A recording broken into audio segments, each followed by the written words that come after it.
I would Brother, like to go on. Adesoji, quickly, just to respond to what Brother Milton is talking about, and in relation to the coverage of our brother Tyre Nichols' fatal beating.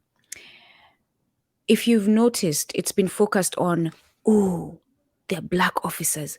Ooh, they're black officers, and their pictures are right there. They're black officers. Ooh, that's the main thing, and that's they're not even talking about the young man lost his life, the family. No, they're black officers. That's the main thing. And here comes the media again in orchestrating or what do we call it, choreographing the narrative so that it goes the way they want it to go. Which is why I was actually going. Were you about to ask a question? I Because was there's no, something I've been wanting to say. I Can was I say it actually or should I wait for you to ask? no, I would ask. Thank you. I was actually I going to hope pose the you bring it question. up because I'm going to go on. There is nothing more troubling for the police system in the United States that the history of policing have often had a white face when it comes to the issue of how you describe what policing is looking like. Mhm. I can guarantee you now going forward for the next 5 to 10 years, the face of police brutality is that group of Police violence. Mhm. that is going to be your new face of police brutality. When you say police brutality, if you Google it now, that's the That first will be the image first. that will come up. So speaking of imagery and the idea of African involvement, could you speak to the Battle of Adwa and how it was portrayed by the by the media when it happened? Can I quickly say something before our brother Alimadi responds to that? Sure. Well, So as I was watching the video this morning, there is a white police officer who walks out of his car holding a gun, walking towards Tyre Nichols' car. He is there the whole time this is happening, but he is not among the officers, the pictures that you're seeing on the media, in the media.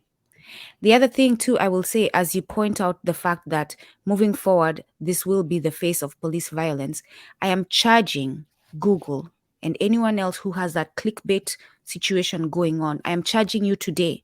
If you're going to be a company that is standing out there in public and saying Black Lives Matter, make sure that's not the image that comes up when we Google black violence. Very good Brother, point. very good point, but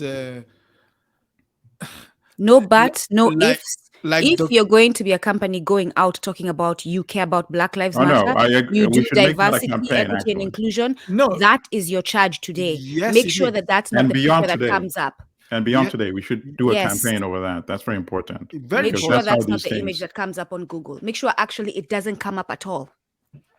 Go ahead, brother. I'm No, sorry. no, I like that. I think that's a mission we need to Mhm, actually mhm, pursue mhm, mhm. and make sure that others, pursue that as well because that's how it happens, and that's how It's ridiculous. We can't they keep become sitting the by as truth. they do this like we don't know what's happening. We have to stand up Right. against it. We are the only people who can take our liberation. We cannot ask for it. Very Our good. oppressors will not give it to us. Of Mm. course not. Of course not. And Go that's one ahead, of the brother. misconceptions. When people say, do the right thing, I remind people that often the right thing is not done until you compel people to do the right thing. And so the question is on the imagery and the narrative. And before I also address the question of the depiction of the Battle of Adwa, I also want to make another point with respect to the fact that these 5 officers now, the images are all over the place, you know? And of course, it's because the people that committed this crime were 5 black officers.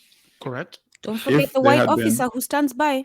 yeah, But he was that not one eventually may be charged too No, but because he then of, stood by and let it happen. It is your no, responsibility as an officer to say he may be something and charged. But stop it. here's the larger Go point. on. The larger point is if they had been European officers, their photos, their names, their ID would not have been splashed Nope. in the newspaper. So it was easier to throw them under the bus because they're Black officers. But now that that has been done, that now should become the standard. Following every Yes. major brutal incident such as this murder, regardless of the ethnic background of the officer, they should be terminated. They should be charged with murder, just as in the case of these officers. And Just their like it. identity should be revealed, and their photos should also be publicized to the media. They Now have that set a they've done it, precedent. Yes. in this particular instance. So that will be the test going forward. And we have to ensure, because generally, they would not reveal the name of the officer. They would say the officer is on desk duty, unpaid or paid. Normally, It that's paid. is still under investigation. Exactly. And then we get the story of the officers going to hospital to be checked for trauma, right? After these incidents. That has been the standard narrative when the perpetrators of this crime have been European officers. So now let's make sure that this becomes the norm now, regardless of the ethnicity. Reveal their names, reveal the details of the incident, because remember, even in this particular case, the cover-up had already started. When they went to Tyre's mother, what did they tell her? They said your son was arrested because he was DUI, involved in DUI, and they had to mace him in order to subdue him. So he's in the hospital being treated for the macing. So the mother said, let me go and see my son. And said, no, you can't, because he's under arrest. Of course, they did not want her to see him because he was dying. And as she later on said, swollen. He had been beaten to a pulp, as she said. How did she end up in the hospital? The hospital called her and said, are you so-and-so? Said, yes, I'm the mother. And said, why are you not here? Your son's kidney is failing. And only then did she say, oh, but the police told me I couldn't come. Said, no, you must come if you want to see your son still alive. Think about that. So the cover-up narrative already started. And also in the recording, there's a part where you hear them shouting that he's going for their gun. He's going for their gun. They're already setting up that false narrative for their defense, just like they tried to do in the Chauvin case. It is hard not to get a grip. That they're trying to establish a narrative. Had that young girl not been there and videotaped the whole thing on her phone, the Chauvin thing might have ended up being very different, and nobody would have been convicted in that case. So I wanted to add that, and in terms of your question